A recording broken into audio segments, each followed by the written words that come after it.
Bom, então é isso aí, boa noite. Estamos aqui em mais uma aula de Filosofia da Educação 2, né?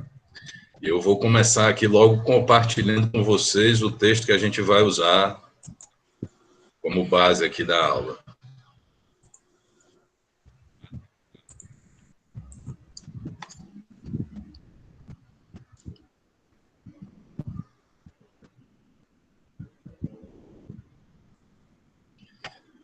Então, vocês estão vendo aí, né?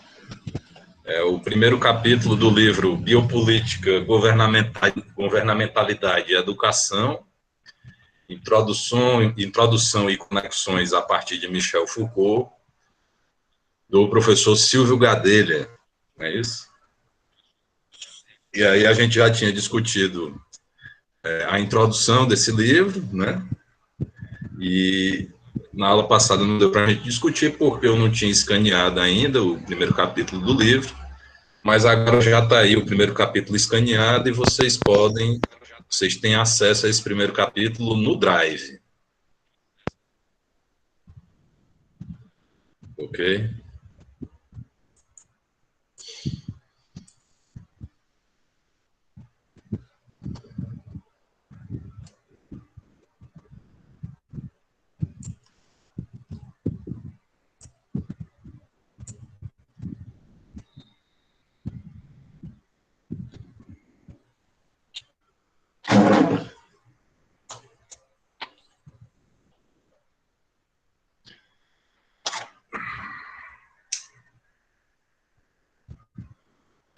Então tá aí, capítulo 1, Genealogias.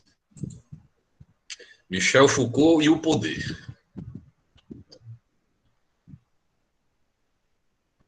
Se há um filósofo sem o qual a discussão sobre biopolítica torna-se superficial, para não dizer vazia, ele é Michel Foucault.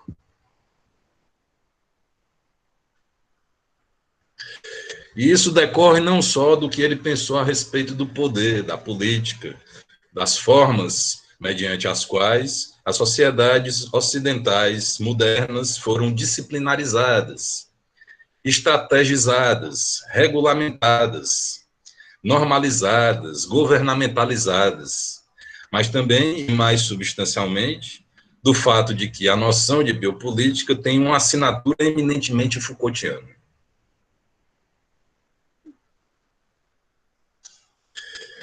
Hoje de manhã, nós estávamos discutindo Deleuze na cadeira de Filosofia da Educação 1, e nós vimos lá que para Deleuze todo conceito tem uma assinatura.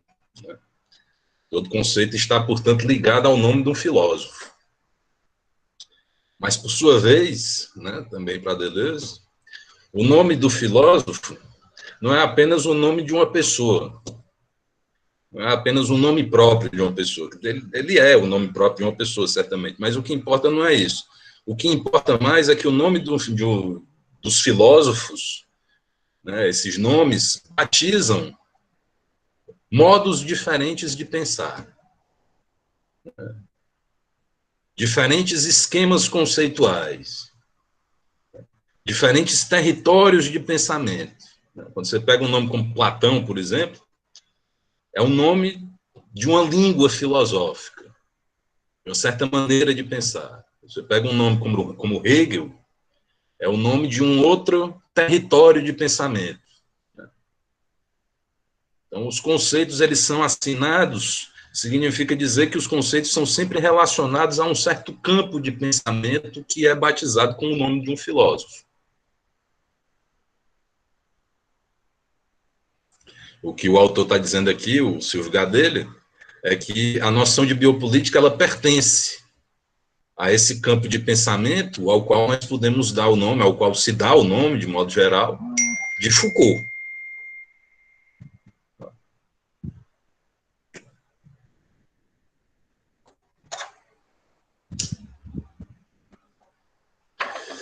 Assim como um astrônomo, quando descobre uma nova estrela, um novo planeta e tal, o pessoal bota o nome dele no planeta. Quando um filósofo descobre uma nova maneira de pensar, o nome dele acaba se tornando o nome dessa maneira de pensar. Então, quando eu digo eu estudo Foucault, eu não estou dizendo que eu estudo a pessoa do Foucault, a biografia dele, onde foi que ele nasceu, onde foi que ele morreu. Então, não é isso. Quando eu digo eu estudo Foucault, eu digo que eu estudo o pensamento de Foucault, eu estudo a maneira de pensar de Foucault. É a mesma coisa quando eu digo que eu estudo Marx e por aí vai.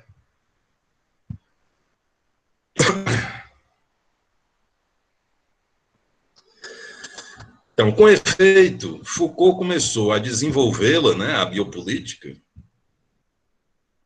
por volta de 1974, para se referir ao modo como a medicina social, em meados do século XIX, serviu como estratégia de controle e regulação da vida das populações.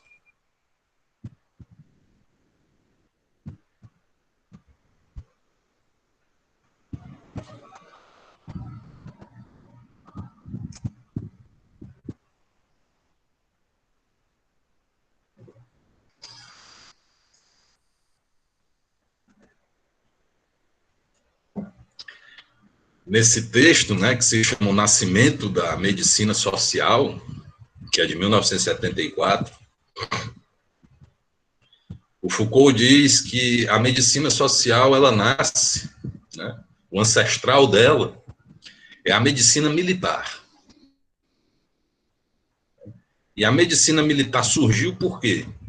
Porque os exércitos, o exército francês, por exemplo, investia caro na formação dos seus soldados, no treinamento dos soldados, o processo levava anos. E aí, em seguida, né, muitas vezes por uma besteira, né, uma pequena, né, uma ferida, um pequeno acidente, alguma coisa assim, o exército acabava perdendo esse soldado. O número de baixas era muito grande, né? E isso fazia com que o investimento que tinha sido feito fosse todo perdido. Então, no interior mesmo do Exército, as pessoas começaram a pensar, não, a gente tem que ter uma estrutura de saúde, né, que é para poder salvar esse soldado quando ele estiver doente, quando ele tiver, né, sofrido um ferimento e tal, né, fazer com que o investimento, portanto, possa retornar. A ideia é essa. Quer dizer, não tanto o problema de salvar a saúde de alguém, do soldado, mas muito mais o retorno, garantir que o investimento tivesse um retorno. A partir daí que surge, então, a medicina social, né, que vai ter como foco não mais o soldado, né, os pelotões, etc., mas que vai ter como alvo um alvo bem mais amplo, ou seja, o conjunto da população. E ela tem em vista garantir que os investimentos que o Estado faz nessa população, eles tenham retorno. Que essa população não venha a adoecer de qualquer maneira, né? Então, é dessa forma que a medicina social ela vai se tornando um instrumento de controle social, de controle populacional, de regulação dos processos, dos fenômenos que ocorrem com a população.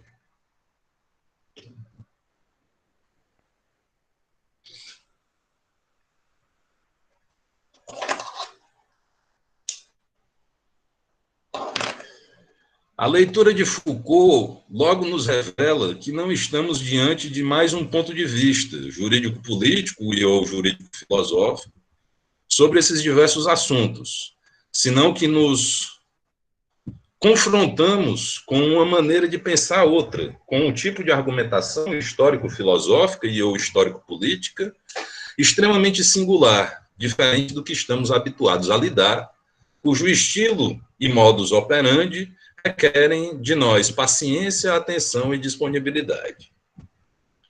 Não bastasse isso, se o que está em jogo é apresentar e explorar aspectos diversos relacionados à biopolítica, Foucault funciona, no meu entender, como a tocha que ilumina o acesso a esse misto de tema e problema, assim como referência maior para o debate contemporâneo que se vem criando em torno do mesmo.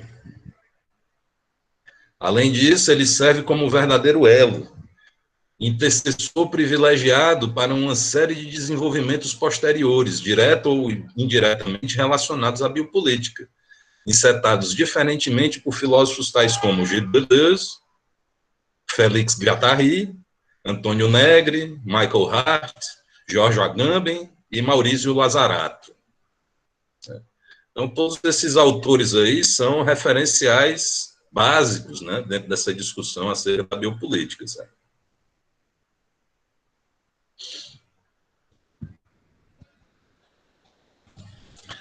Negri e Hart são autores de 2 livros que são muito importantes, né, 3 livros, não, uma trilogia. Mas, recentemente, eles acrescentaram uma quarta obra a essa trilogia. Mas, se a gente falar só da trilogia, dá para ter uma boa ideia do que é o pensamento deles. Né? O primeiro livro se chama Império. E o Império não tem a ver com o imperialismo tradicional, mas tem a ver com uma espécie de novo dispositivo de soberania global, né, que se alastra pelo mundo todo e que vem governando o mundo todo. É o poder. Aí eles escrevem um outro livro que se chama Multidão. Multidão é o quê? É o que eles designam como sendo a principal forma de resistência contra o império. Então, se o império é globalizado, internacionalizado, se espalha por todo canto, a multidão também. Ela se espalha por todo canto. Né? E aí eles têm um outro livro importante também, que é um livro que trata do conceito de comum.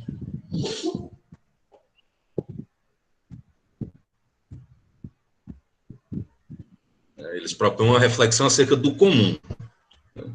O comum é um bem que nem é público nem é privado.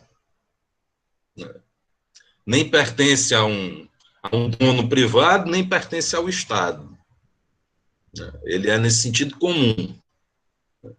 E ele deve ter livre acesso, deve ser caracterizado pelo livre acesso e pela autogestão. Então, eles enxergam alguns pontos na sociedade em que emergem práticas do comum. A internet é um desses lugares. Existem certos espaços, não todos, evidentemente, a internet tem muitos espaços privados e estatais, etc. e tal, mas existem espaços dentro da internet que são muito importantes e são comuns, produzidos pelos próprios usuários, consumidos pelos próprios usuários. Por aí vai. Né? A Wikipédia, por exemplo, né, aquela enciclopédia que vocês conhecem, ela é um exemplo disso. Né? É um bem, porque é uma coisa extremamente útil, necessária, satisfaz necessidades humanas. Né? É produzida pelos usuários da internet, é consumida pelos usuários da internet. Ela não tem um dono, ela não pertence a nenhum Estado. Né? Então, ela é um bem comum. O que eles procuram pensar são formas de expandir essa lógica do comum para experiências políticas cada vez mais amplas. E é por aí que eles vão falar de uma nova forma de comunismo. Um outro autor importante dentro dessa temática da biopolítica, né, um italiano também, o Antônio Negri também é italiano. Esse outro italiano aqui é o Giorgio Agamben.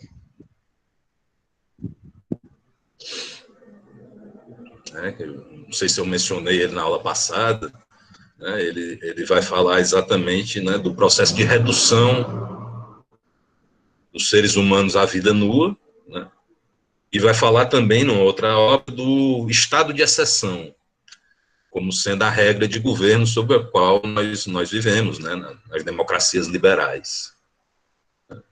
O estado de exceção, exatamente aquele estado de suspensão do direito, né, em que o poder continua funcionando, mas com o direito em suspenso, né, sem que o direito funcione como um princípio de limitação para o exercício do poder. O Maurizio Lazzaratto é outro autor que também vai nesse sentido, do outro italiano que também tem uma produção interessante.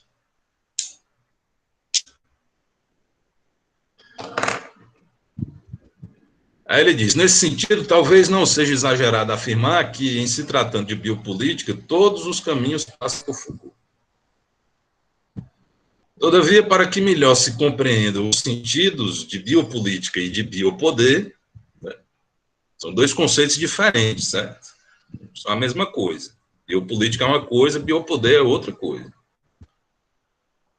E para que se possa articulá-los à educação, penso ser produtivo, se não necessário, remontar neste primeiro capítulo a singular forma com que Foucault desenvolveu suas formulações em torno do poder.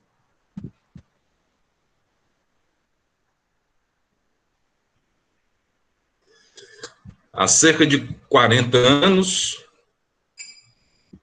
passado o ápice da onda estruturalista, o pensamento, a política, a economia, as grandes disciplinas científicas no âmbito das ciências humanas e outras instituições passaram a ser auscultados e questionados em seus compromissos com o status quo e com o sistema capitalista, por efeito de uma aliança entre saberes sujeitados e certa crítica teórica erudita.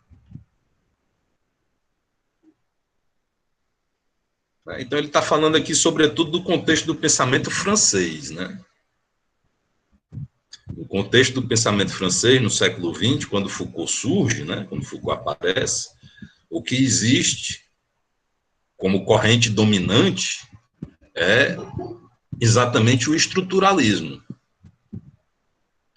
O estruturalismo que se encontra na antropologia estrutural de Lévi-Strauss, né? Lévi-Strauss estudou, por exemplo, né, a estrutura do parentesco em sociedades selvagens, né? E aí ele mostra que existem múltiplas formas de estabelecer as relações de parentesco, tá entendendo? Mas a estrutura parental, ela sempre vai estar presente.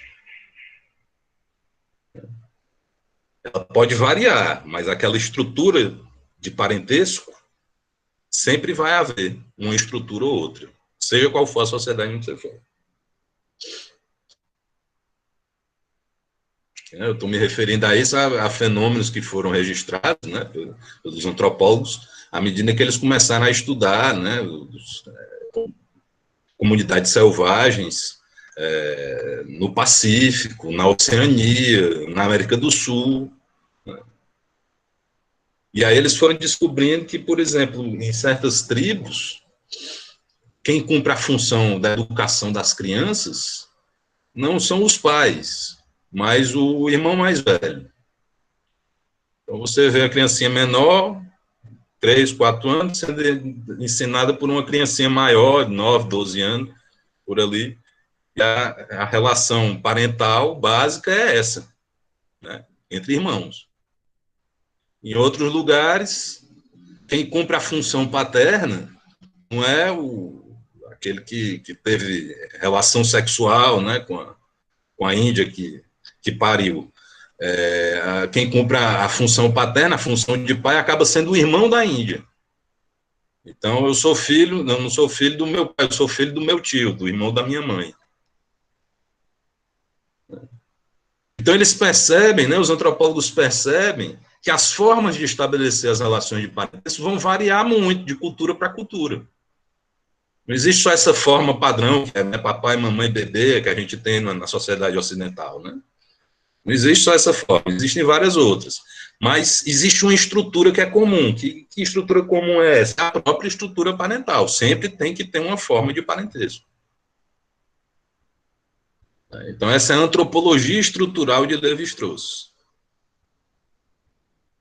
Um outro estruturalista importante é o psicanalista Jacques Lacan. E aí Lacan vai falar de quê? Ele vai falar das estruturas do psiquismo. As maneiras como a nossa personalidade, né, a nossa subjetividade funciona. Ele distingue basicamente 3. Ele diz que tem a personalidade neurótica, a estrutura neurótica, né, que é a estrutura de um sujeito que está o tempo inteiro pondo a lei para si mesmo, está o tempo inteiro se julgando em função de uma certa lei, e impondo a lei a si mesmo. Tem a estrutura psicótica, que é a daquele sujeito que surtou, que efetivamente enlouqueceu, começou a ter alucinações e delírios. O neurótico, ele se angustia, mas ele não chega ao ponto de delirar. E tem a estrutura perversa, que se caracteriza também pela relação com a lei, só que no lugar de obedecer à lei, o perverso goza de romper a lei, de transgredir a lei. E aí você pode ter aí como exemplos de perversão, o sadismo, o masoquismo, a pedofilia e por aí vai. Então você tem essas três estruturas básicas, né? Neurose, psicose, perversão, e qualquer que seja a pessoa, ela vai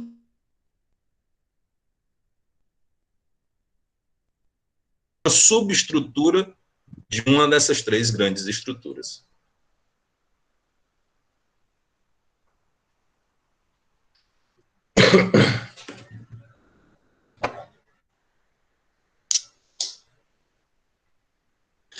Os aparelhos psíquicos, né, das pessoas são diferentes, mas todos são estruturados de alguma maneira. E por isso se fala do estruturalismo em psicanálise, no pensamento de Jacques Lacan. Né? O Foucault, lá nos anos 60, ele chegou, inclusive, até a ser considerado um estruturalista.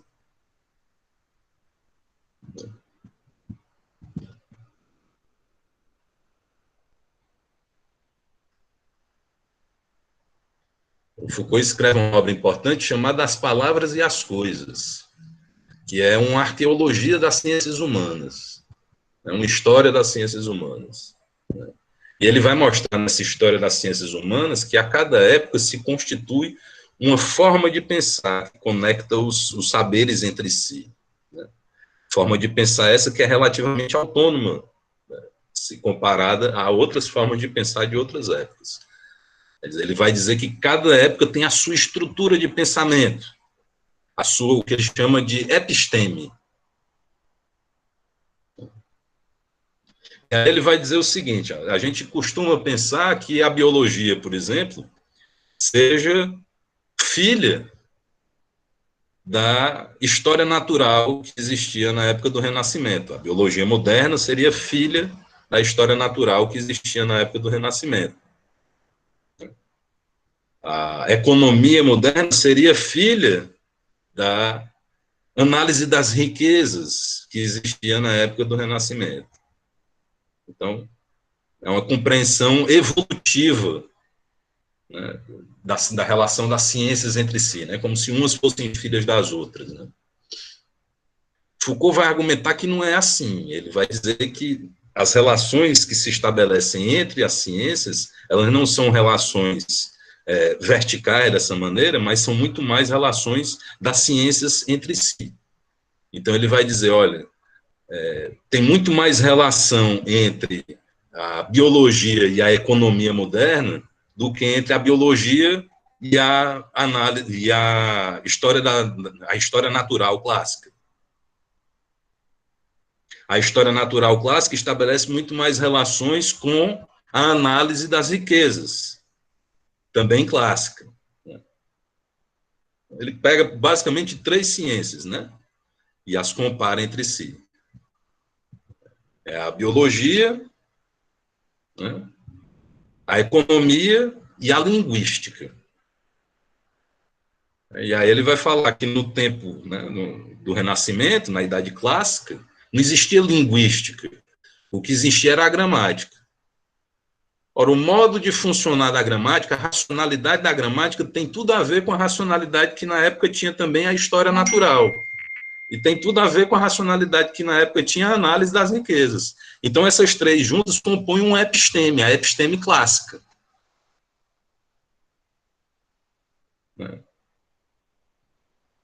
As relações não são tanto de filiação, como relações laterais entre as várias ciências. Né? Enfim, cada uma dessas seria um episteme, cada episteme seria uma estrutura do pensamento. Né? Por isso eles vão dizer, alguns vão dizer que Foucault era um estruturalista. O próprio Foucault rejeita esse rótulo. Né? Ele diz que ele não é estruturalista, ele Ele fala isso expressamente, né, em alguns textos.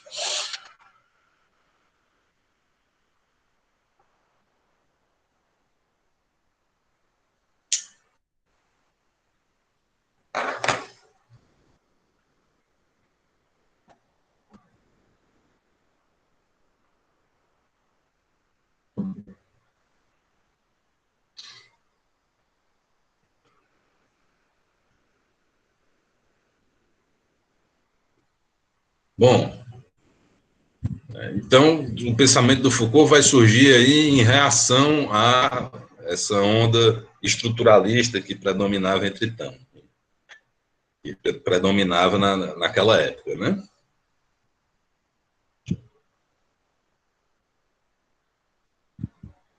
E aí ele vai falar aqui de uma coisa interessante, né? Ele vai falar de uma aliança entre os saberes sujeitados e certa crítica teórica erudita.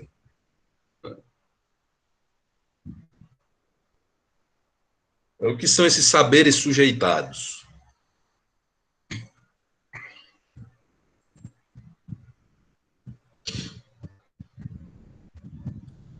A gente pode entender que em cada época existem certas formas de saber que são sujeitadas, que são, né, que estão em luta, né, mas que não conseguem predominar como formas hegemônicas de saber.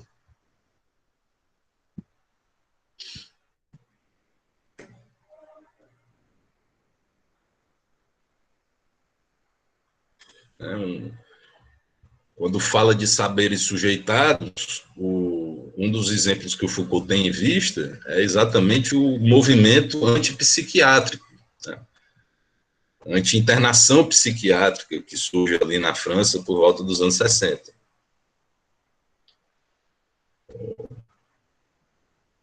O movimento antipsiquiátrico, durante muito tempo, foi uma espécie de escola minoritária dentro da psiquiatria, entende?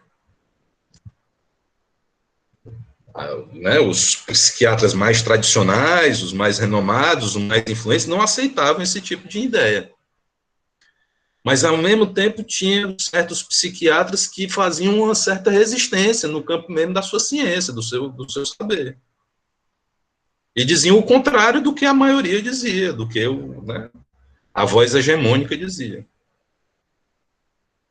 Uma das figuras nesse sentido é exatamente a brasileira, a Anísia da Silveira, né? Se vocês já tiveram a oportunidade de ver, né, tem um filme. E ela começou exatamente a desenvolver trabalhos com psicóticos, né, doentes lá em internação e tal, esquizofrênicos, etc. Trabalhos que envolviam a arte, né, a arte-terapia.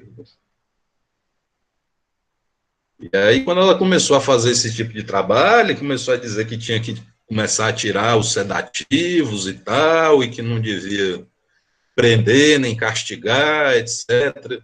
Né, começou a vir com esse tipo de opinião, a psiquiatria da época, não, a senhora não sabe nada, não, o que, é que a senhora está dizendo e tal. Quer dizer, ela estava desenvolvendo ali um saber que se encontrava em situação de sujeição naquele momento. Pois bem, a ideia do Foucault é qual? A ideia do Foucault é de que os filósofos, entre aspas, né, eles podem contribuir nas lutas desses saberes sujeitados. Eles podem trazer novos instrumentos, novos conceitos, novos argumentos para fortalecer exatamente o discurso, esses discursos sujeitados, esses discursos alternativos, esses discursos de resistência. E foi o que eles fizeram. Os estudos de Foucault sobre a loucura e outros, né, eles serviram de instrumentos fundamentais para quem advogava o fim das internações psiquiátricas, etc. E hoje em dia, o que é interessante é que essa é uma posição extremamente forte no debate psiquiátrico. Né? Tem muito psiquiatra hoje em dia que já não é de acordo mais com as internações, que já não acha que deva fazer um monte de coisa, que não acha que seja bobagem arte-terapia. Entendeu? Então, isso mudou a maneira como as pessoas, como os próprios psiquiatras veem a psiquiatria, praticam a psiquiatria. Qual é o papel do filósofo? Discutir essas questões, problematizar, trazer elementos, conceitos, fortalecer certas posições.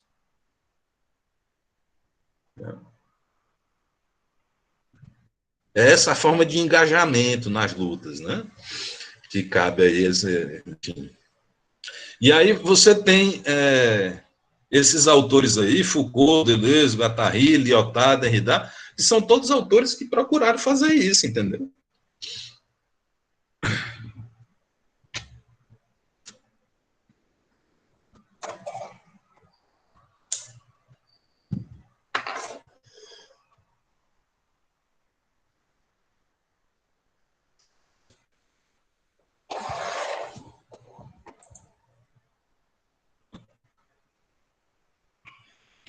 Terapia ocupacional, minha tia fazia no CAPS, ela tem esquizo. Aí, por exemplo, os CAPS, né? Que é uma outra forma de, quer dizer, o CAPS é diferente do internamento. A pessoa vai para lá, né, ela passa o dia lá, aí ela come lá, ela, né, toma um banho lá e tal, ajeitam ela, dão um remédio, aí no final do dia ela volta para casa. Né? Uma outra política, né, de tratamento do doente mental, da pessoa com sofrimento mental. Né? E aí você pensa, o que é que filósofo tem a ver com isso? Pode ter tudo, basta ter a vontade de ir atrás, tá entendendo?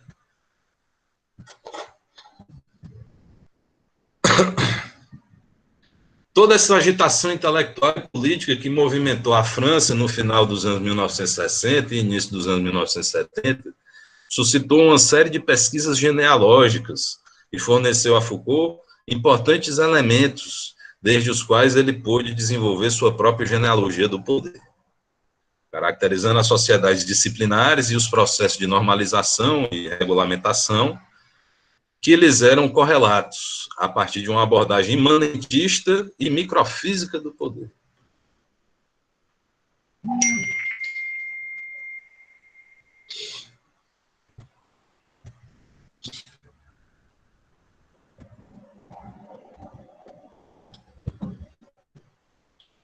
Por outro lado, há que se levar em conta que essas pesquisas genealógicas a que me refiro acima não se limitaram exclusivamente ao território francês, envolvendo e influenciando somente pensadores como Foucault, Deleuze e Guattari. Elas entraram em ressonância demais com outras experiências, a exemplo daquela experimentada pelo pós-operaísmo italiano, a qual Antônio Negri, né, que a gente já falou aqui dele, Império e Multidão,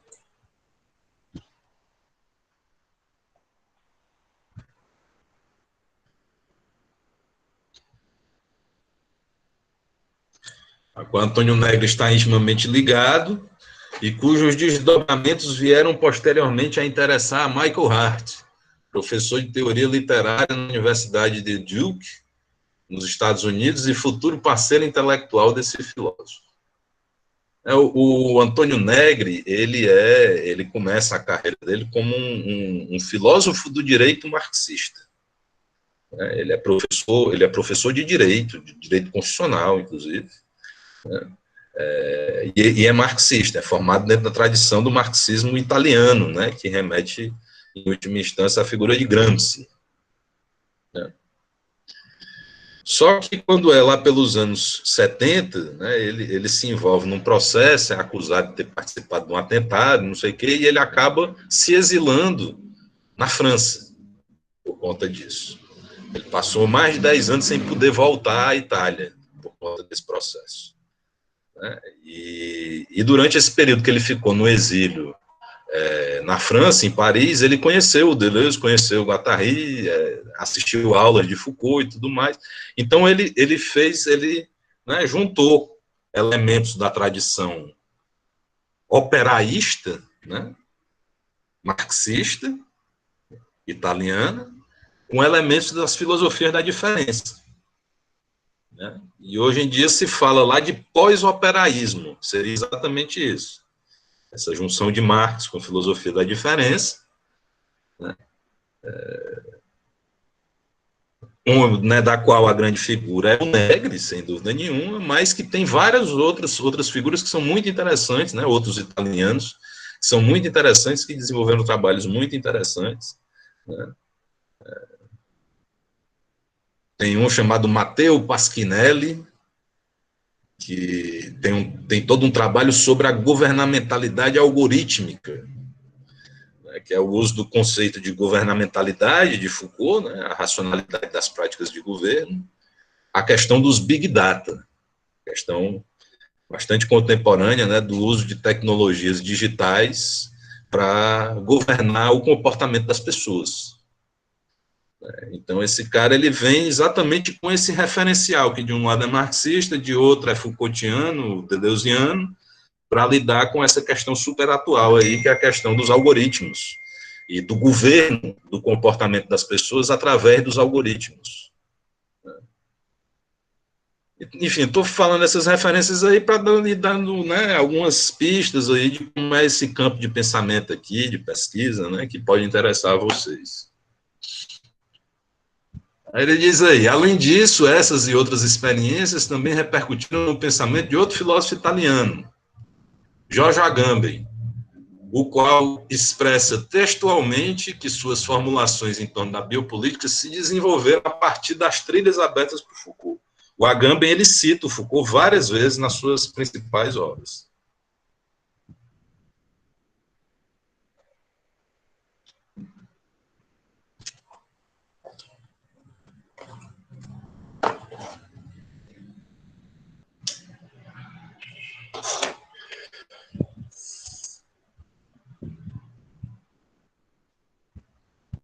Bom, agora, questão, né?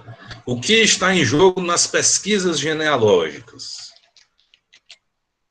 Essa é outra forma de perguntar. Qual é o objeto? Qual é o objeto das pesquisas genealógicas, né? Essa expressão na língua portuguesa, o que está em jogo, é o equivalente à expressão francesa l'enjeu. Vou escrever aqui para vocês verem.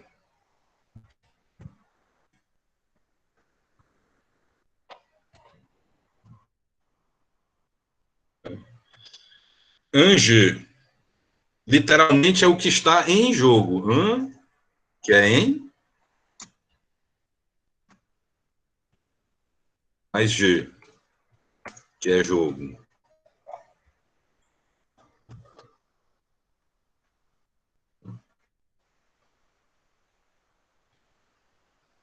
Só que isso também designa o objeto de uma pesquisa, né? Qual é o objeto de uma pesquisa, né? Qual é o enjeu de uma pesquisa? O que é que está em jogo numa pesquisa, né?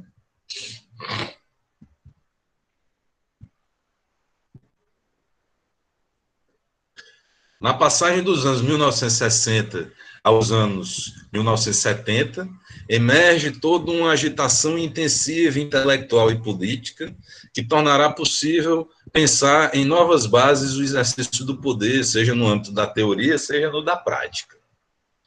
Em última instância, ela levantará questionamentos contundentes às maneiras mesmas como eram concebidas as relações entre a primeira e a segunda.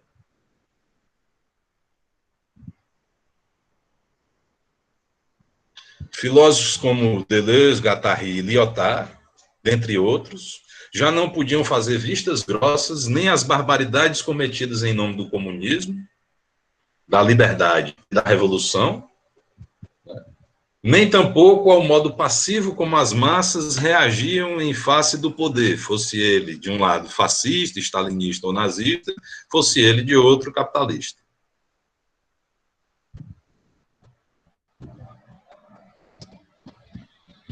Aí, na nota de rodapé, ele diz assim: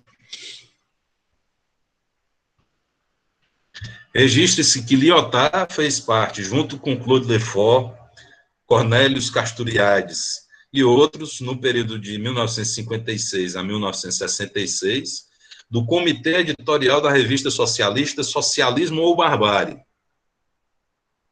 a qual foi responsável pelas primeiras críticas feitas às atrocidades cometidas pelo regime stalinista lá no contexto francês, né?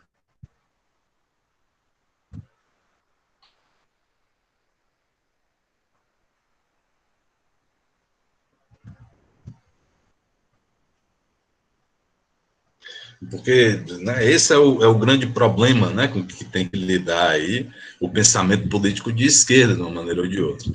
Quer dizer,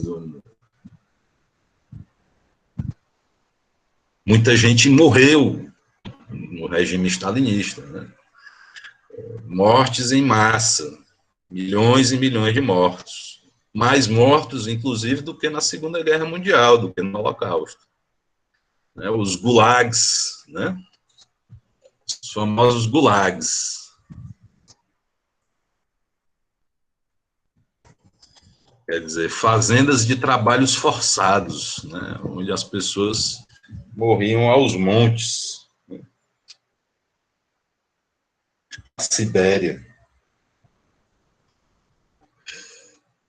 E tudo isso praticado por um regime que era oficialmente comunista, né, marxista-leninista.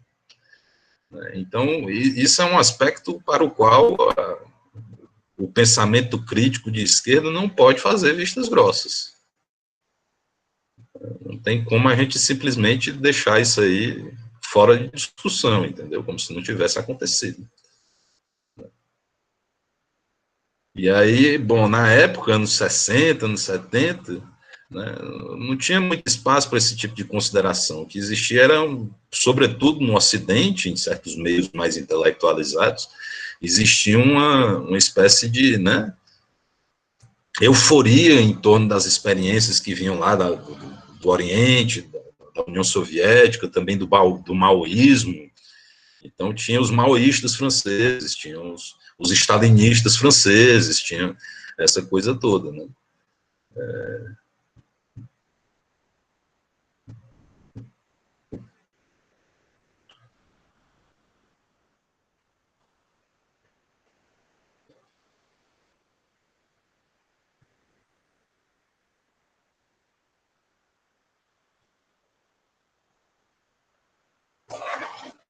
Bom,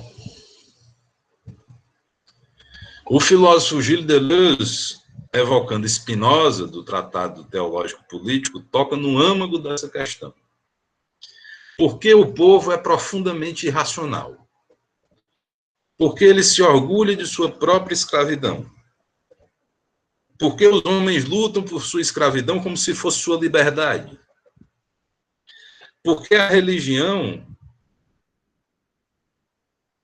que reivindica o amor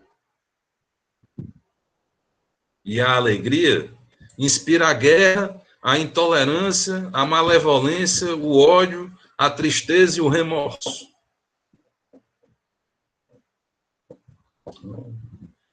Então, por que que nós amamos a nossa escravidão, entendeu? A servidão voluntária.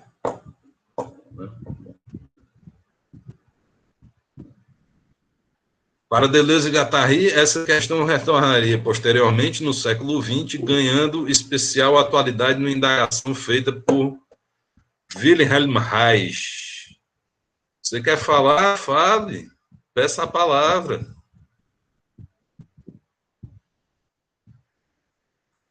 Não, eu li o primeiro capítulo, achei muito interessante. Teve algumas comparações que eu acabei fazendo com Spinoza, pela questão da ação do corpo e da ação da mente, da passividade de ambos, né? Então, é curioso. Foucault é curioso.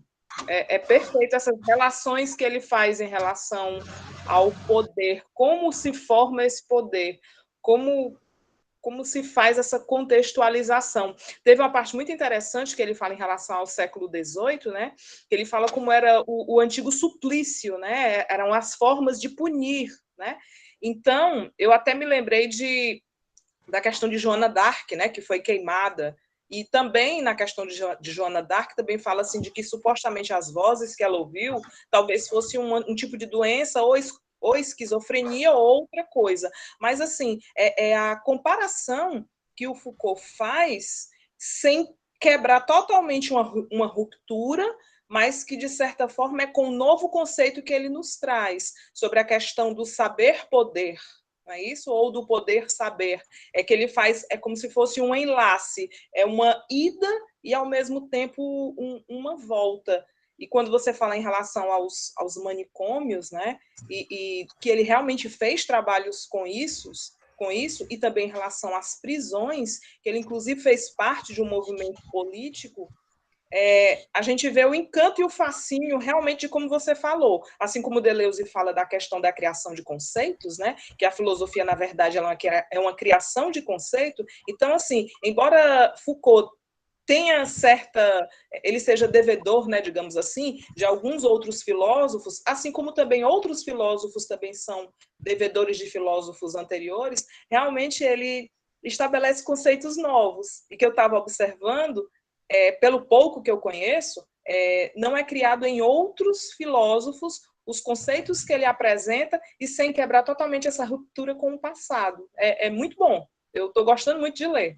Mais uma vez eu estou lendo Foucault e estou adorando. Que ótimo.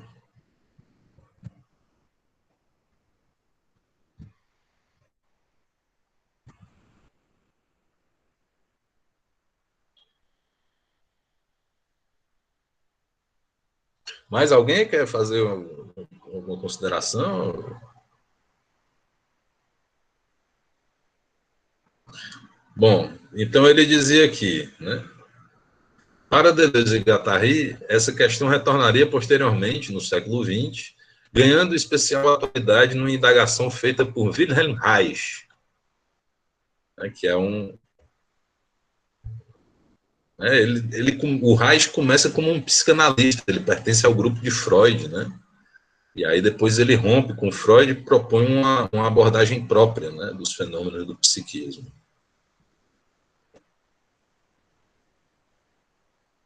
E aí Reich pergunta, por que as massas desejam o fascismo?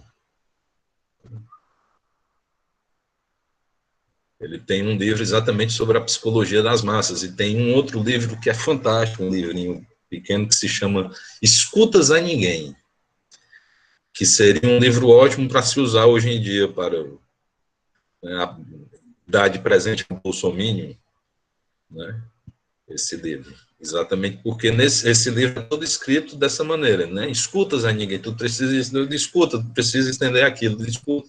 Né? Ele vai tentando esclarecer o Zé Ninguém, que é exatamente esse animal da massa, né? De que ele precisa ter atenção para uma série de coisas, né? E de que esse desejo que ele nutre pelo fascismo, né? Porque certas pessoas na sociedade da gente desejam essa coisa toda, entendeu?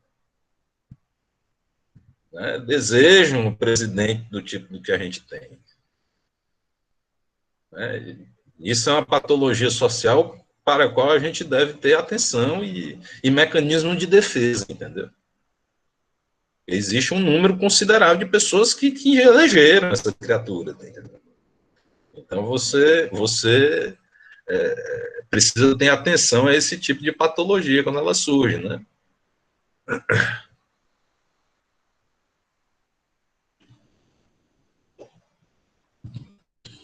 Esse incômodo voltaria a retornar particularmente nos anos 1950, período em que se inicia a desestalinização da União das Repúblicas Socialistas Soviéticas, da rebelião dos trabalhadores húngaros, da guerra de independência da Argélia, etc.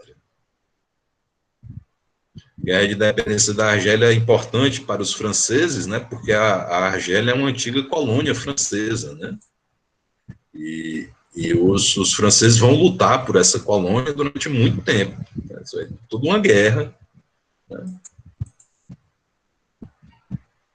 entre franceses e argelinos até que a Argélia se torne independente.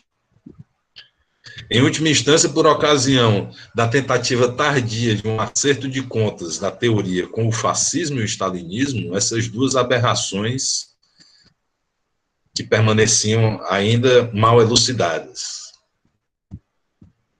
Era inevitável, pois, que no início dos anos 1970, os discursos filosóficos ou científicos, inclusive aqueles ligados à esquerda oficial, que se viam a si mesmos como neutros, desinteressados em relação ao poder, críticos, revolucionários, verdadeiros e fiéis desveladores da realidade, fossem colocados sob suspeição. E isso não apenas em face de temas amplos e macrosociais, mas também diante de problemas mais específicos, regionais, relativos a um domínio microfísico da realidade. Por que razão, por exemplo, o marxismo, por uma via altusseriana, o Althusser é um marxista estruturalista que foi professor do Foucault. E a psicanálise, por uma via, mas também a etnologia e a semiologia, se preocupavam tanto em adquirir status de cientificidade. Seria porque isso supostamente abalizaria suas respectivas críticas a outras práticas e saberes? Com efeito, ao procederem dessa forma, com esse desejo de verdade, não se davam conta de que sua pretensão tropeçava justamente no fato de não questionarem a autoridade em nome da qual se efetuavam essas críticas, ou seja, de não questionarem o desejo de poder que animava essa pretensão à cientificidade. Frente a essa ambição e aos dilemas que ela evocava, Foucault contrapunha as seguintes questões. Quer dizer, as pessoas não entendiam uma coisa que Nietzsche havia explicado, né? Ou que pelo menos havia intuído, né? Que vontade de verdade é vontade de poder. Né? Inclusive teve, aí na aula passada, se eu não me engano, o Alessandro ele fez uma pergunta sobre esse tema, né? A relação entre o poder e a verdade. Né? Aqui a gente está vendo aqui um dos aspectos dessa questão. Né? O desejo de verdade é também um desejo de poder. Não se quer a verdade pela verdade ou desinteressadamente, né? Para apreciar contemplativamente a verdade. Não, se quer a verdade porque se quer o poder que se pode exercer em nome da verdade. Se quer o poder, sobretudo, de definir o que é verdade. Né? As questões de poder, elas, portanto, elas estão no seio da epistemologia, estão no seio da prática científica, estão no seio da produção dos conhecimentos.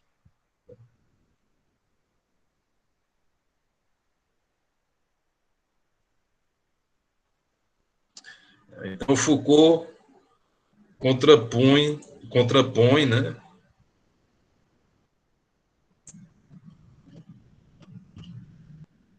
outra perspectiva. Ele diz aí: quais tipos de saber vocês querem desqualificar no momento em que vocês dizem ser esse saber uma ciência? Qual sujeito falante, qual discurso, ou melhor, qual sujeito discorrente, qual sujeito de experiência e de saber vocês querem minimizar quando dizem eu que faço esse discurso, faço um discurso científico e sou cientista? Qual vanguarda teórico-política vocês querem entronizar para destacá-la de todas as formas maciças, circulantes e descontínuas de saber?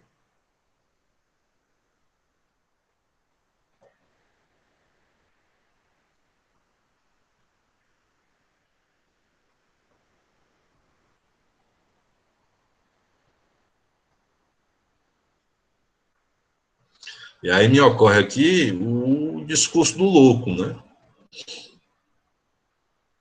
O delírio.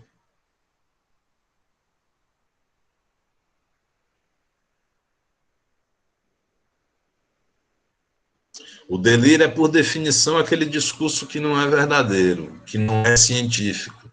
Né?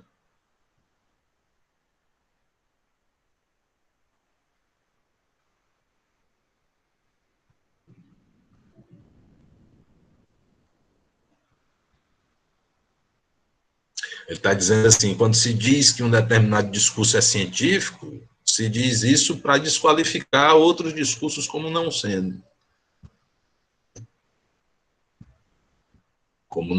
válidos, como não sendo verdadeiros. Bom, vocês têm alguma questão a colocar aí agora? Não?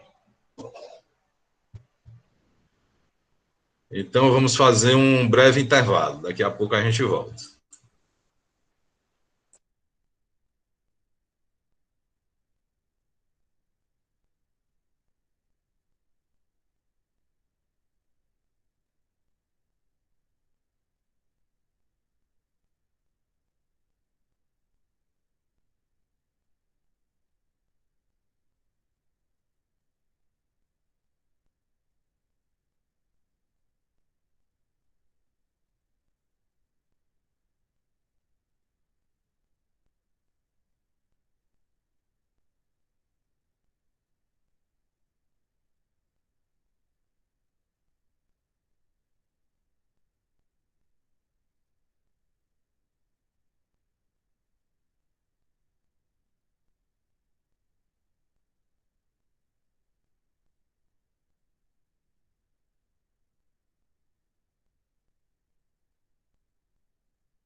Bom, pessoal, então vamos continuar aqui. Queria mostrar aqui para vocês o texto da contracapa de um livro que eu mencionei aqui na primeira parte da aula, que se chama Escutas a Ninguém, de Wilhelm Reich. Como vocês estão vendo aí. Então, tá dando para ver ainda? Tá sim. Bom, Escutas a Ninguém, né?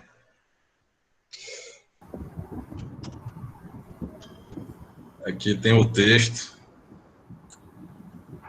Ele diz assim: Escutas a Ninguém não é um documento científico, mas humano. Escrito no verão de 1945 para os arquivos do Orgone Institute, né, que era uma espécie de laboratório, de instituto, dirigido aí pelo Reich, né, sem qualquer intenção de vir a ser publicado, foi o resultado dos tumultos e conflitos íntimos de um cientista e médico que, durante várias décadas, primeiro ingenuamente, mais tarde com espanto, finalmente horrorizado, observou que o Zé Ninguém da rua, o que o Zé Ninguém da rua faz a si próprio.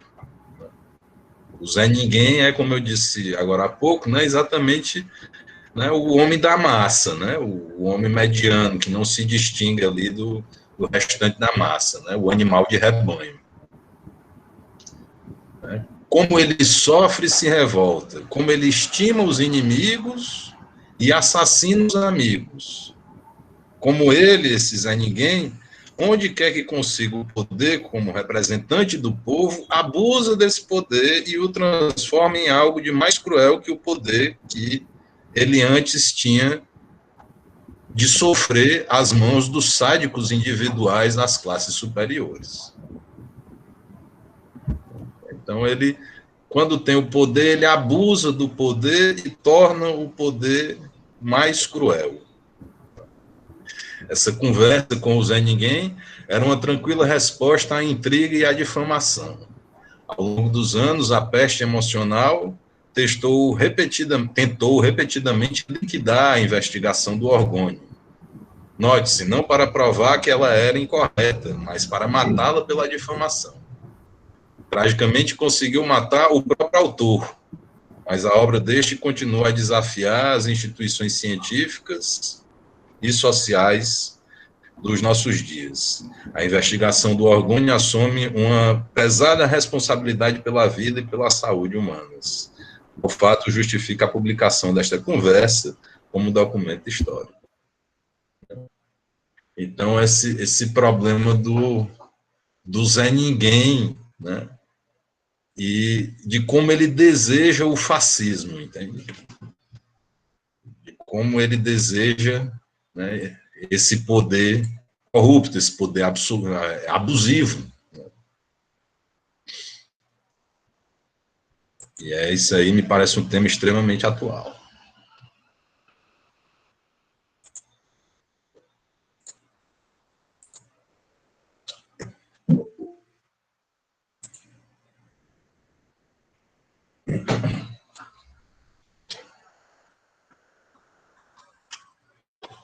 Falar em atualidade, professor, é que mais para o final do capítulo, né? Eu também achei muito atual quando ele fala a questão né, da lepra e do panóptico, né? E ele também compara também com a questão da peste, né? Das pessoas que precisam ficar isoladas e, ao mesmo tempo, também são vigiadas. Eu sei que nós não vivemos uma peste, mas vivemos uma pandemia.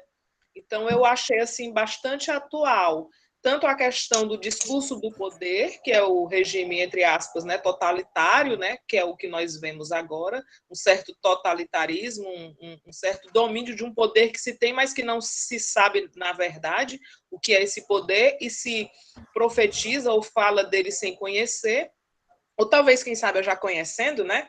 E essa questão da pandemia que a gente está vivendo, e que a gente acaba se auto-vigiando, né? As pessoas se vigiam, não é isso? E vigiam os outros também. A gente está vivendo um grande problema atualmente, né? E diga-se de passagem, o Brasil está ficando para trás, né? Se a gente for observar outros países que já estão bem avançados em questões de vacinação, né? Infelizmente.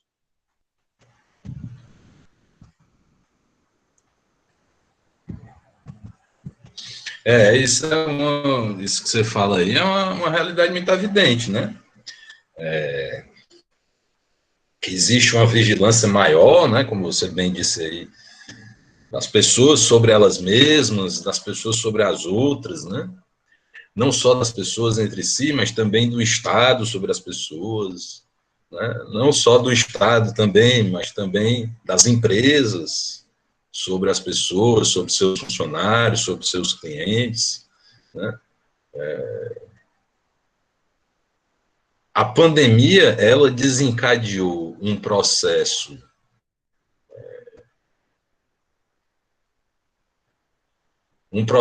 de articulação biopolítica jamais visto. Na realidade, você teve um esforço coletivo internacional altamente conectado e conectivo entre as mais diversas camadas do Estado, do mercado, da sociedade civil, e também no plano individual, para promover uma mudança radical do comportamento de bilhões de pessoas. Está todo mundo dentro de casa. Isso é um efeito de uma biopolítica. Entende? Que foi desencadeada exatamente pelo surgimento de um vírus, né, extremamente perigoso, com a letalidade imensa, capaz de exterminar a raça humana inteira, a espécie humana inteira, né? E para reagir a isso foi necessário que houvesse uma coordenação de instâncias governamentais as mais diversas, como nunca tinha havido antes.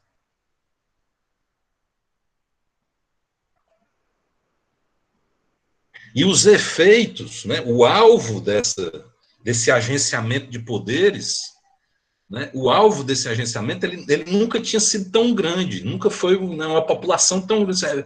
São bilhões que estão sendo levados em consideração. Os efeitos nunca tinham sido tão concretos. Todo mundo usa máscara agora. Todo mundo fica dentro de casa. De certa forma, a tecnologia ela contribuiu muito para isso, né?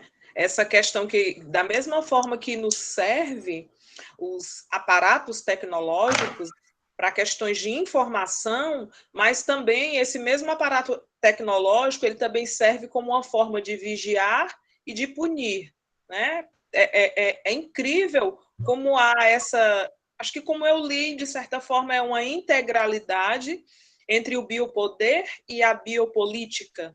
Eu poderia dizer assim?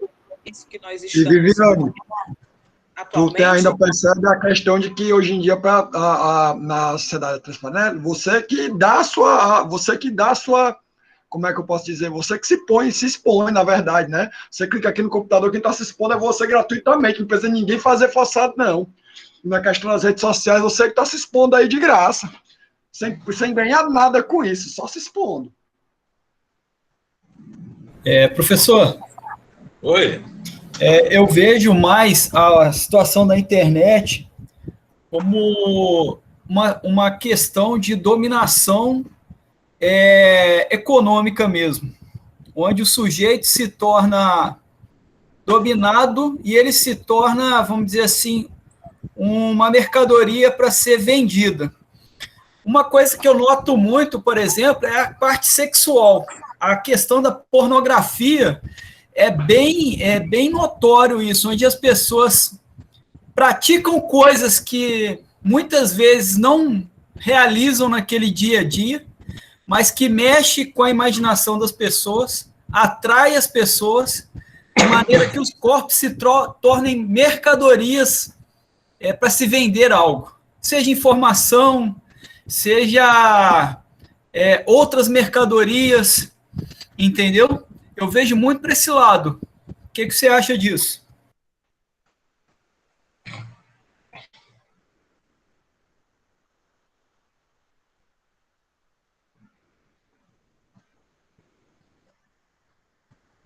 A internet ela serve a esse propósito aí, né, de mercantilização das pessoas, de transformação das pessoas em mercadoria.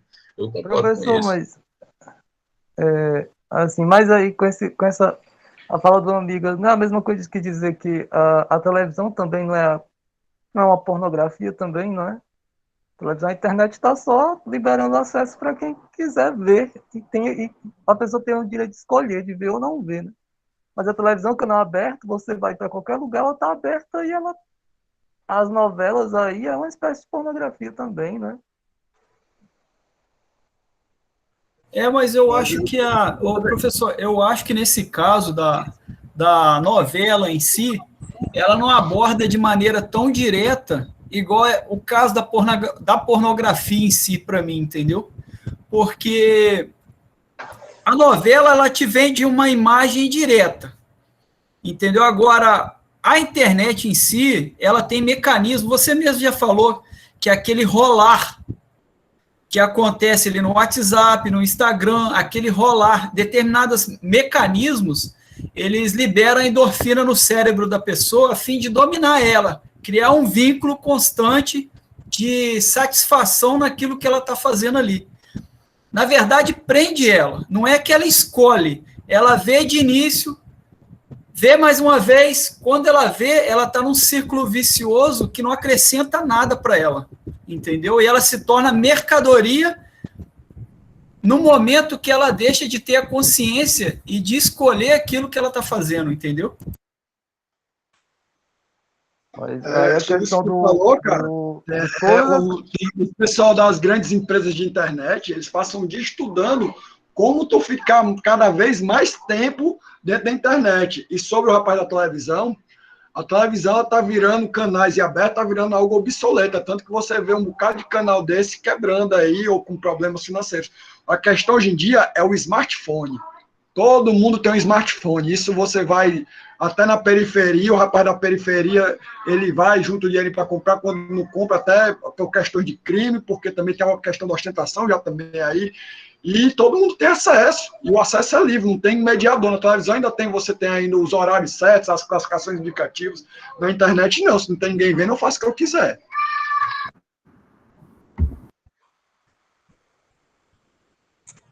Essa parte do Foucault, tá me escutando? Pode dizer, Maria. Sim, pois é, essa parte do Foucault aí que fala nessa sexualidade, dispositivo de sexualidade, né? Você botou até aqui como um dos temas para a gente escolher para fazer, né? Dispositivo de sexualidade, gênero e educação. Que sexualidade é essa que o Foucault fala tanto no livro dele aí, que eu ainda não entendi? Tem alguma coisa a ver com esse que a gente está falando aí? Não, ou é a sexualidade só de... O que ele chama de dispositivo de sexualidade são formas de controle das pessoas através do sexo delas. Controlar, exercer poder sobre alguém através do controle da sexualidade dessa pessoa. A sexualidade, né, rigorosamente falando, é exatamente aquilo que resulta da transformação do sexo em objeto da ciência, da medicina, né? Quando o sexo das pessoas, né, que as pessoas praticavam desde sempre, começou a ser objeto do discurso da ciência, do discurso da medicina, né? Aí as pessoas começaram a falar de várias doenças sexuais, perversões, etc. e tal, e meios de tratamento disso, né?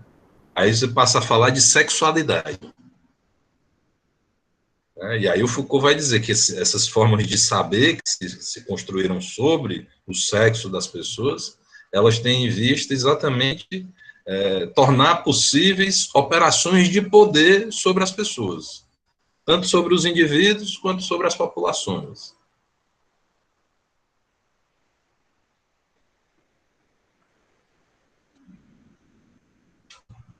Aí eu achei interessante porque o Alessandro, ele chamou a atenção aí para um aspecto, né? Exatamente do uso da pornografia no contexto do uso, né, de tecnologias de controle.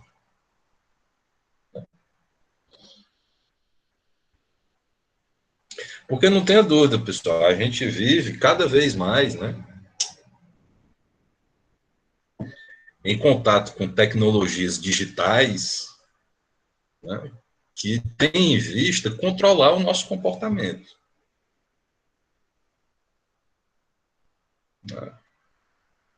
Os aplicativos que a gente usa no celular, o nosso e-mail, né, a nossa conta lá no YouTube, o nosso perfil do Facebook, todas essas TikTok, informações né? sobre você, todas essas informações sobre você que tem na internet, todas essas informações, elas podem ser usadas para te controlar, para saber quem você é e para tentar te levar a agir de uma maneira ou de outra. Tentar controlar suas escolhas. Né?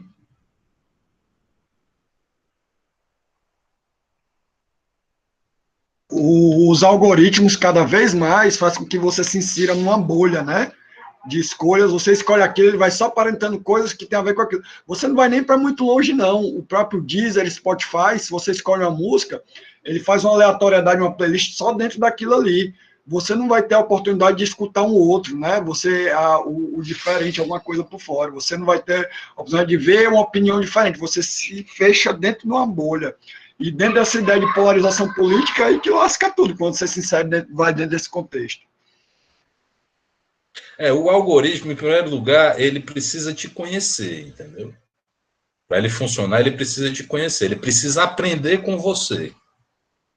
O ponto dos algoritmos é que eles são inteligência artificial, então, eles são tecnologias, eles são máquinas, né, lógicas, que aprendem, eles são capazes de aprender. Então, quando você faz uma conta do Deezer, por exemplo, aos poucos o Deezer vai aprendendo qual é o seu gosto musical. Aí tem uma primeira música, essa aqui, você curtiu? Curti. Aí fica lá com curtida. A segunda, você curtiu? Não, não curti, então passei para frente. Essa daqui descarta. Aí a outra, essa daqui curtiu? Curtiu ou não curtiu? Curtiu, então vai para cá. Né? Depois de um certo tempo que você está convivendo com o aplicativo, né, deixando que o algoritmo te conheça, né, que ele conheça quais são as suas escolhas, ele começa a te sugerir certas coisas. Né? E aí é engraçado porque várias vezes eu percebo o seguinte, o algoritmo do meu Deezer me conhece melhor do que eu mesmo. Eu, às vezes, estou escutando aqui o Flow, né? Aí, não, quero ouvir outra coisa. Aí vou lá e boto, não era isso aqui que eu queria, na verdade, não. Aí eu volto pro Flow, aí o Flow diz qual era o certo, entendeu? O que era que eu queria, de fato. Quer dizer, sou eu que quero ou é o aplicativo que quer? Acontece que Entende? a nossa realidade é esse hoje momento dessa confusão aí que é o mais interessante desse processo. não está muito romântica, né? Eu acho que ela está mais prática, né? Então, essa ideia da gente poder atuar, esse ideal, né? Essa idealização que a gente tem, esse romantismo, eu acho que vai se perdendo, né? Acho que a praticidade é levada mais em consideração quando a gente pensa quando a gente pensa em fazer alguma coisa, e os empresários, todo mundo se liga, né, e cria, né, Spotify, né, e o nosso lado romântico vai se perdendo mesmo. O pior de tudo é que dentro dessa ideia do biopoder, é que nesse momento dessas redes sociais, ela te vende uma falsa ideia de liberdade, onde tu acha que tu tá escolhendo e vendo aquilo que tá ali, mas tem toda essa questão da internet, do algoritmo, da inteligência artificial te fechando cada vez mais dentro daquilo ali, do que eles querem. E tu achando que é livre, que tá escolhendo, porque a internet é um mundo livre, é um campo de Deus sem dono, né? Um negócio sem dono, que na verdade não é. Isso você pega até o próprio o Brexit, que teve a influência lá do... Como é o nome lá daquela empresa? O Cambridge Analytica, e você pega um mundo de coisa aí que foi só que eles foram buscar os que não votavam. Até eu assisti um filme que eles vão pegar quem? Não, quem já vota, quem vota assim, quem vota não, a gente já sabe. Eu quero saber quem não vota. Quem está em dúvida. Então, vamos atrás deles, vamos influenciar o voto deles. E fizeram isso aí, todo esse trabalho em cima disso.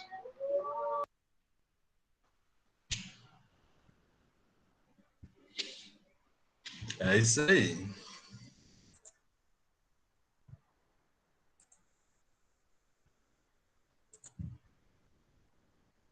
Aqui para vocês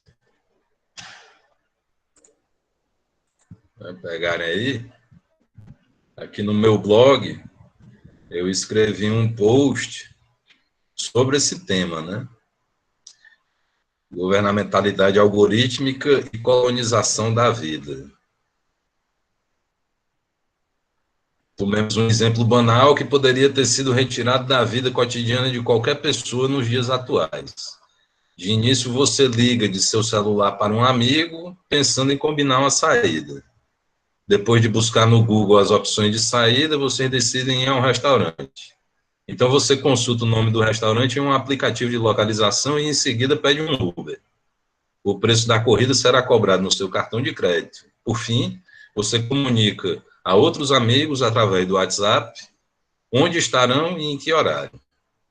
Talvez você não saiba, mas em poucos minutos de utilização de aplicativos e da internet, enormes bases de dados, Big Data, receberam e transmitiram inúmeras informações sobre você e sua movimentação. Esses dados passam continuamente por varreduras baseadas em algoritmos complexos, que buscam por informações específicas, data mining, possibilitando a identificação de padrões de comportamento. Assim, algoritmos que, na maioria das vezes, nem sequer sabemos que existem, influenciam nossas escolhas e decisões. Enquanto imaginamos que as tecnologias que utilizamos são meros instrumentos em nossas mãos, somos guiados por elas em silêncio. E tem o resto do texto aí para vocês lerem aí noutra hora, certo? Professor, nesse sentido, nesse contexto que você fala, se enquadraria o que Foucault fala em vigiar e punir? O corpo só se torna força útil se é, ao mesmo tempo, corpo produtivo e corpo submisso? Poderia ser encaixado? A gente pode dizer que esse é o objetivo geral do biopoder, né? O objetivo geral do biopoder é tornar os corpos, seja os corpos dos indivíduos, seja o corpo populacional, né, do ponto de vista político, mais obediente e do ponto de vista econômico, mais útil. Certo? Também teve outra questão, que eu até marquei aqui para lhe perguntar. Quando Foucault fala em relação a corpo e alma, no caso, essa alma corresponde à mente humana? Quando ele fala sobre isso? Eu fiquei um pouco... eu fiquei com essa vontade, né, de conhecer, de saber sobre isso. Porque ele fala dessa questão... Aí tem que ver onde é que ele está falando, certo? Porque, né, enfim, ele usa esse termo alma com significados diferentes.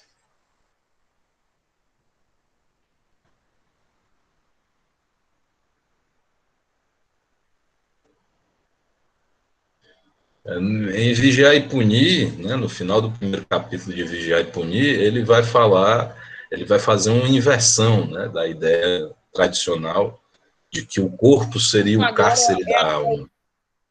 A questão agora é a alma, né? A substituição do objeto, o deslocamento de funções, né?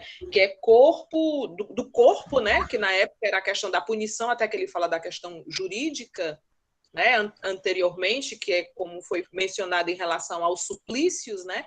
Então, que era uma forma de castigar, só que agora há uma nova mudança, né? Que é a parte da questão do suplício, não só mais do corpo, mas agora da alma. Aí eu, de certa forma, eu entendi como mente, né? Porque é a questão do domínio, né? Dessa vigilância, né? Que a pessoa tanto vigia o corpo, como também vigia a sua mente, e vigia o corpo do outro e a mente do outro também, né? Digamos que é quase assim, essa mão invisível, né? Talvez, não sei se eu posso colocar essa palavra. Mas acho que foi mais ou menos nesse sentido que eu fiquei com vontade de perguntar. É mais ou menos aqui na página 35, quando ele fala sobre a questão agora é a alma.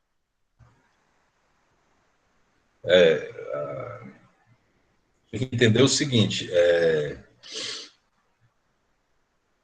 o tipo de punição que havia na época clássica, que predominava na época clássica, não era a prisão, era o suplício. E o que era o suplício? O suplício era, sobretudo, um castigo corporal. Então, ele incidia sobre o corpo da pessoa. Você tinha que torturar a pessoa, tinha que matar a pessoa de maneiras diferentes. Eles faziam um verdadeiro festival, né? São aquelas imagens que vocês veem em alguns filmes, né? Que tem em praça pública uma execução de uma pessoa, né? Vai todo mundo, o suplício é uma festa, é um espetáculo, é uma demonstração de poder, exatamente. O poder soberano, ele se demonstra mostrando que ele pode matar de formas mais variadas e mais terríveis, né? É a coroa portuguesa, né, esquartejando Tiradentes para mostrar que é ela que manda e ninguém vai ser independente ali não, e acabou. Com o advento da modernidade, o suplício deixa de ser considerado uma forma melhor de punir e ele vai ser substituído pela prisão. E aí, na prisão, o que acontece? Na prisão, não se trata de punir tanto assim o corpo do indivíduo. O corpo do indivíduo, a integridade física do preso, nesse sentido, é preservada. Né? O que é que se pune? O que se pune é a consciência dele. O fato de que ele fica dentro de um espaço restrito, do qual ele não pode sair, dentro de uma cela, né? Só pode sair em horas marcadas, o controle, portanto, do espaço. Né? Não se trata de castigar um corpo, mas sim de controlar o espaço onde a pessoa vive, onde a pessoa se desloca. Né? Controlar o tempo da pessoa, a hora de acordar, a hora de tomar o café, a hora de almoçar, a hora de fazer o exercício, a hora de voltar para dormir. O controle do tempo. Esse controle não incide sobre o corpo da pessoa, mas muito mais sobre a sua consciência. Então, é por isso que o Foucault vai inverter, né, como eu dizia antes, ele vai inverter uma formulação clássica, né, do pensamento filosófico, que é a ideia de que o corpo seria o cárcere da alma. Isso vem de Platão. No Fédon, que é o diálogo onde Platão narra, né, o momento em que o Sócrates toma o veneno, né, e morre, o Sócrates, esse Sócrates que vai morrer em pouco tempo, esse Sócrates afirma exatamente, olha, não precisa vocês se preocuparem, porque, na verdade, eu morrendo, eu estou me libertando. A minha alma vai se libertar dessa prisão que é o meu corpo, que é a carne. Né? Depois, essa ideia vai ser transportada para o cristianismo, né?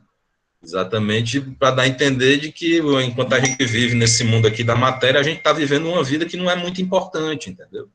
A verdadeira vida é depois da morte. Né? Então, tradicionalmente se diz isso, né, que o corpo é a prisão da alma. Aí o Foucault inverte. Ele diz que a alma se torna a prisão do corpo. Por quê?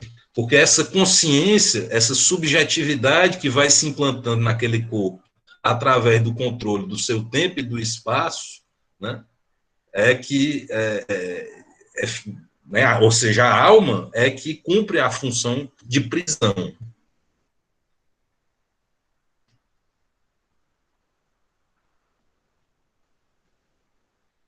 Nossos corpos são aprisionados por nossas almas nesse sentido. Eles fazem o que as nossas consciências mandam que eles façam.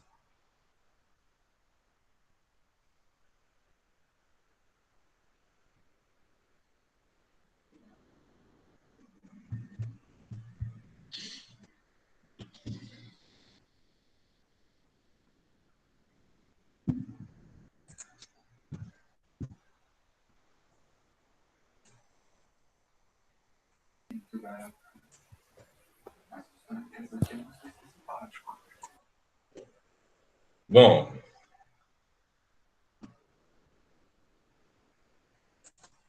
Então, vamos continuar aqui a leitura. É necessário assinalar que todas essas críticas engendradas num plano eminentemente filosófico, particularmente aquelas voltadas ao poder, não se identificavam, pelo menos se entrelaçavam, em estreita solidariedade ao que Foucault denominou de insurreição dos saberes sujeitados. Rômulo, desliga o microfone. O assunto de que a gente falava agora há pouco, né? A insurreição dos saberes sujeitados. Esses saberes menores que às vezes se revoltam contra, né, o status quo dentro de um determinado campo científico, né, e promovem muitas vezes revoluções epistemológicas. Professor? Sim. Sobre essa passagem aí, é que eu escrevi uma pergunta no chat há um tempo, antes do intervalo. Aí, já que voltou para essa passagem, eu vou ler aqui. É que eu gostaria que você fizesse só um breve resumo, assim, bem rápido. Acho que eu não captei bem essa questão do poder, porque esse ponto pergunta, né, o que está em jogo. Aí a minha pergunta é se o que está em jogo praticamente é a violência do poder, inclusive o poder da hegemonia do conhecimento. A relação entre violência e poder é um tema interessante, né? Uma das coisas que Foucault vai dizer sobre isso é que o poder ele não é necessariamente violento.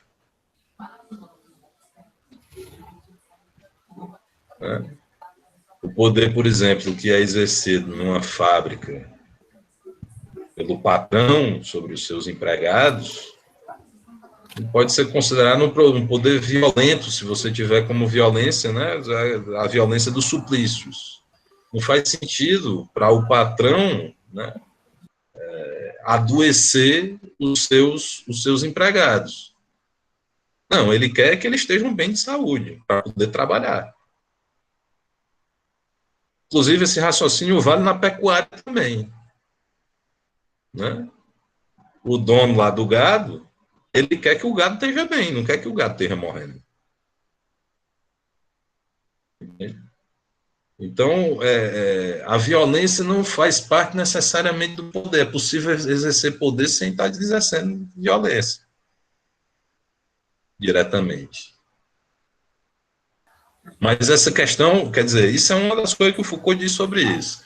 Essa questão é bem mais complexa do que isso e ela é abordada por vários autores de maneiras diferentes. Né? Se você vai lá no Walter Benjamin, por exemplo, já é um outro ponto de vista na relação entre poder e violência. Né?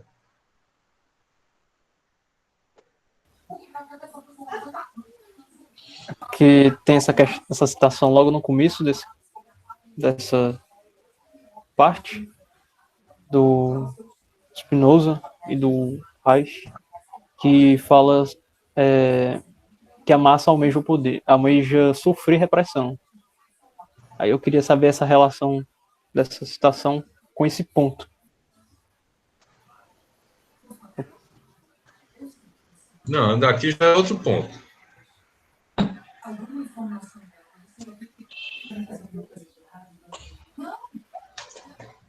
Certo. Ponto. Agora é sobre a questão do conhecimento hegemônico.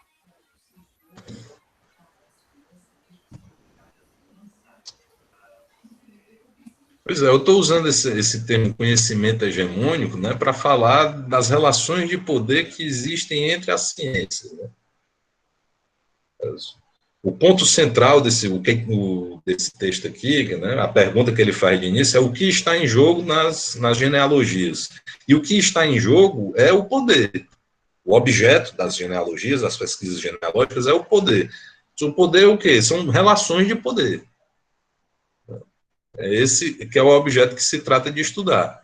Se trata, mais do que isso, de perceber que existem relações de poder em lugares que você, teoricamente, imaginaria que não existam. Por exemplo, na família existem relações de poder. Relação de poder não é só a relação do Estado com seus subordinados, com seus cidadãos, enfim, o rei com seus súditos. Não é só isso a relação de poder. Né? As relações familiares também são relações de poder. A relação entre o médico e o paciente também é uma relação de poder. A relação entre o professor e o aluno também é uma relação de poder. Então, se trata de escrever as coisas como relações de poder. Uma das coisas que nós vamos descrever dessa maneira é exatamente a prática das ciências, o trabalho dos cientistas e como eles vão desenvolvendo seus trabalhos, o que é que vai acontecendo. É interessante que você tem fenômenos nisso de hegemonização, ou seja, se constroem certos consensos em torno de certas ideias, de certas teorias, né, de certas autoridades também, né, e aquilo ali passa a ser tido como uma verdade hegemônica, né, que em princípio pode ser contestada, porque toda verdade científica pode ser questionada, pode ser criticada, mas o que a maioria pensa é isso, né, então a doutrina majoritária.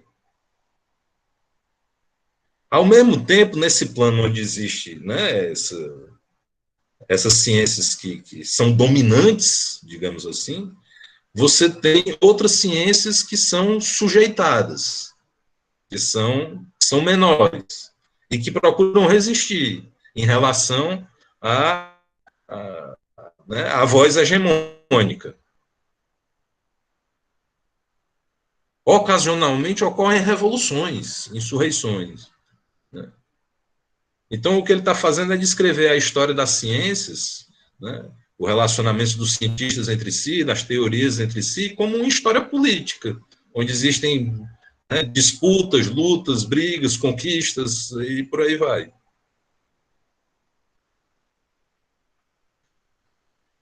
Certo. Eu pensei que tinha, por esse ponto, pensei que estava abordando algum poder específico, mas no caso é em fenômeno do poder em geral.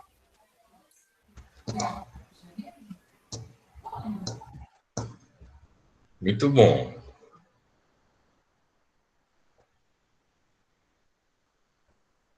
Ele vai falar aí, né? Insurreição dos saberes sujeitados. Isso é uma agitação crítica intensiva, autônoma, dispersa, mas eficaz, encetada por saberes locais, que terminou por colocar em questão o efeito inibidor próprio das teorias totalitárias, das teorias envolventes e globais. Está entendendo? Quer dizer, existe nos filósofos da diferença, né, não só em Foucault, né, uma tremenda suspeita em relação aos discursos universalistas, né, aquelas coisas que valeriam para todos, em todas as épocas e tal. Né. Existe uma rejeição dessa ideia de estruturas universais, que era uma ideia ainda mantida pelo estruturalismo, em todo caso, né, no cenário que eles começaram a produzir. Né. E eles vão fazer uma denúncia, notadamente o Lyotard é que coloca a coisa nesses termos, de que, né, a tentativa de uma teoria da totalidade da realidade, ela seria, de todo modo, uma teoria, ela seria movida por uma espécie de pulsão totalitária. Né? Ou seja, quando você pretende falar do ponto de vista da verdade absoluta, né, fazendo a teoria da totalidade da realidade, e veja que o marxismo está incluído aí, né, você acaba incorrendo nesse tipo de problema.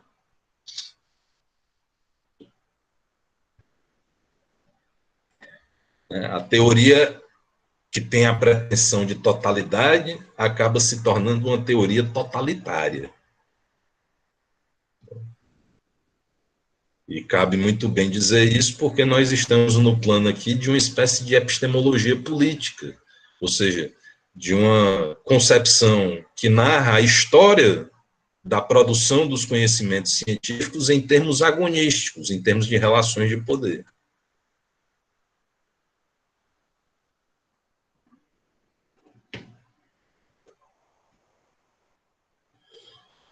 Então, tem os saberes dominantes e os saberes sujeitados, né? E aí, como é que se dá essa luta, né? Os saberes sujeitados, Foucault entendia duas coisas. De um lado, conteúdos ou blocos de saberes históricos que, apesar de reais, presentes e atuantes na vida social, se encontravam como que encobertos, silenciados, esvaziados de seus sentidos e efeitos pela ação massacradora e disciplinadora própria dos grandes conjuntos funcionais e sistemáticos que perfaziam aquelas teorias. Por exemplo, o movimento da antipsiquiatria, né, David Cooper, Ronald Lang, a esquizoanálise de Deleuze e Guattari, a análise institucional de Georges Lapassade e René Leroux, a pedagogia institucional de Michel Lobau, etc., a design análise, né? Enfim, várias abordagens ativas que existiam no campo da psiquiatria. Então, tinha a psiquiatria hegemônica e várias outras pequenas abordagens que ficavam contestando ali a psiquiatria, mas que nunca conseguiam se tornar hegemônicas.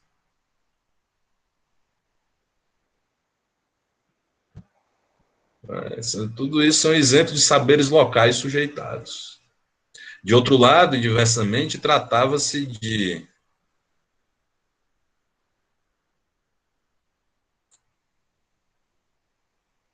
toda uma série de saberes que estavam desqualificados, como saberes não conceituais, como saberes insuficientemente elaborados, saberes ingênuos, saberes hierarquicamente inferiores, saberes abaixo do nível do conhecimento ou da cientificidade requeridos, o do psiquiatrizado, o do doente. O próprio louco tem um saber. Só que o saber dele não vale nada, porque a fala dele é, por definição, delírio. Uma vez que ele está lá como internado, a verdade nunca pode sair pela boca dele, entendeu? Mas ele tem um saber acerca dele mesmo, ele tem um saber acerca da realidade que ele vive. Né? Assim como o enfermeiro, o médico, mas paralelo, imaginar o saber médico, o saber do delinquente, etc. Esse saber que denominarei, se quiserem, o saber das pessoas. E não é de modo algum um saber comum, um bom senso, mas, ao contrário, um saber diferencial, incapaz de unanimidade e que deve sua força apenas à contundência que opõe a todos aqueles que o rodeiam.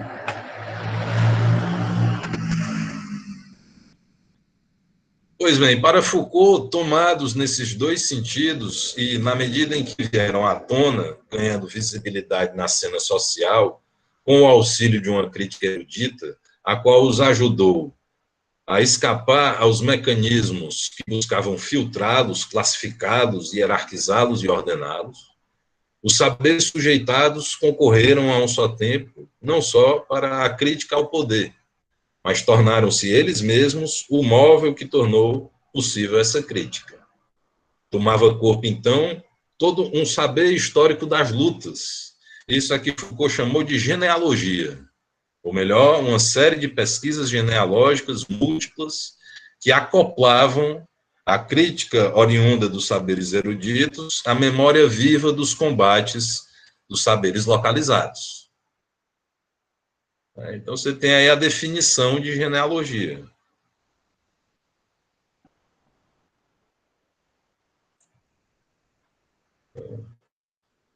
A genealogia não é propriamente uma teoria, é antes uma série de pesquisas múltiplas, que não tem uma metodologia única. Acoplavam, esse termo acoplamento é muito importante no pensamento de Foucault, né? A relação entre os diferentes dispositivos de poder não é da ordem da substituição ou da transição, e sim do acoplamento.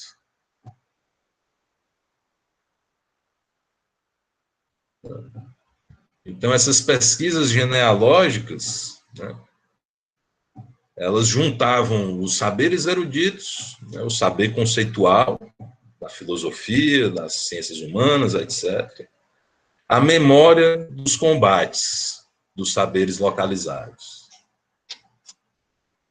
Todo esse movimento, além disso, serviu de conteúdo para repensar a ação política e militante, assim como para a intervenção de novas táticas de luta contra os efeitos de poder estabelecidos, seja pela institucionalização de saberes científicos,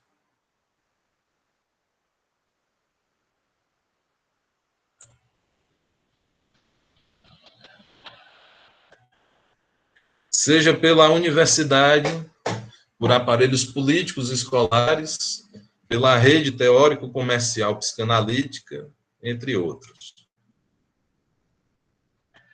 Guardadas algumas diferenças, parte deste apanhado que fiz até aqui, almejou seguir de perto uma espécie de retrospecto crítico-avaliativo realizado por Foucault da atmosfera intelectual e política na qual, e sob o efeito da qual, ele desenvolveu suas próprias pesquisas genealógicas.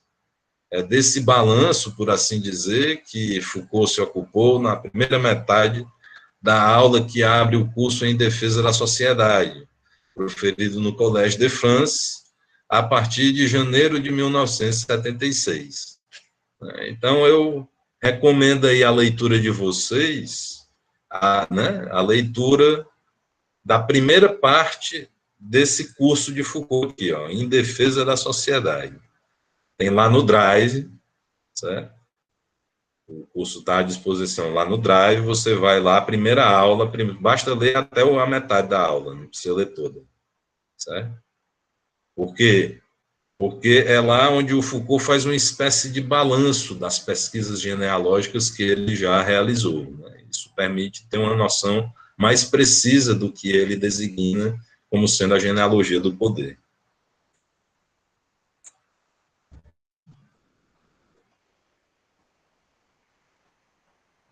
Na mesma aula, 7 de janeiro, né, de 76, tendo chegado a esse ponto, Foucault se indaga sobre o destino dessas pesquisas genealógicas, dessa insurreição dos saberes sujeitados.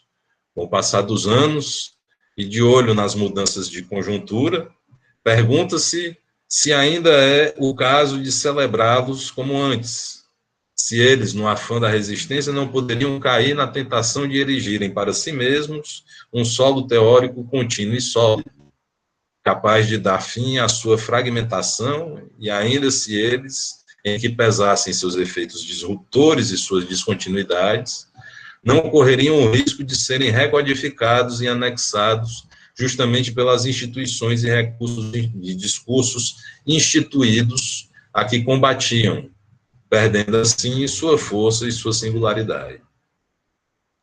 Sem que tivesse em mente esvaziá-los ou minimizá-los, Foucault ponderava, no entanto, que, pelo menos no que lhe diz respeito, o prosseguimento substancial dessas lutas demandava uma análise minuciosa daquilo que de mais importante nelas estava em jogo, ou seja, o poder. Mais especificamente, precisava ele, fazia-se necessário avaliar até que ponto, como e em que termos, a análise do poder poderia ser deduzida da economia. Bom, isso aqui vai ser o ponto de que a gente vai retomar na próxima semana, certo? Então, anota aí, página 27 do livro do Silvio Gadelha, a partir da página 27 na próxima semana.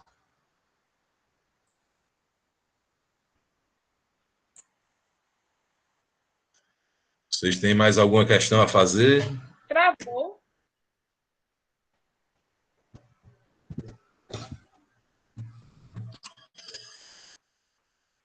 E aí, pessoal, tem mais alguma questão a fazer? Professor, acho que travou. O senhor pode repetir? Eu acho que eu não escutei o que o senhor falou, não. Eu não escutei o que o senhor falou. Agora, há pouco. Não, eu só perguntei se há alguma questão ainda que vocês queiram colocar.